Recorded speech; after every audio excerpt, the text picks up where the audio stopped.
Vilakkattupadam Devasurya കലാവേദി and public ലൈബ്രറിയിൽ സ്വപ്രയത്നത്താൽ നാടിന് മാതൃകയായ വനിതാ രത്നങ്ങളെ ആദരിച്ചു. അന്താരാഷ്ട്ര വനിതാ ദിനാചരണത്തിന്റെ ഭാഗമായാണ് ചടങ്ങ് സംഘടിപ്പിച്ചത്.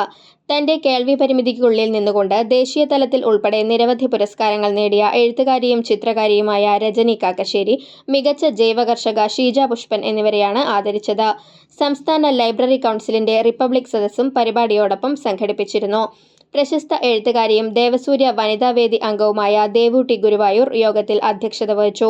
ഗുരുവായൂർ നഗരസഭ ആരോഗ്യ standing committee chairperson Bindu Ajith Kumar ഉദ്ഘാടനം ചെയ്തു. കൗൺസിലർ KM മെഹ്റൂഫ് പ്രതിഭകളെ പൊന്നാടയണിയിച്ച് ആദരിച്ചു. പ്രശസ്ത ബാലസാഹിത്യകാരൻ റാഫി നീലങ്കാവിൽ റിപ്പബ്ലിക് സദസ്സിന് നേതൃത്വം നൽകി. സാംസ്കാരിക പ്രവർത്തകൻ സുബ്രഹ്മണ്യൻ ഇരിപ്പശ്ശേരി, ദേവസൂര്യ വനിതാവേദി chairperson Sajitha Vijayan, convener VP Princy, president Reji Vilakkattupadam, secretary KC Abhilash എന്നിവർ സംസാരിച്ചു.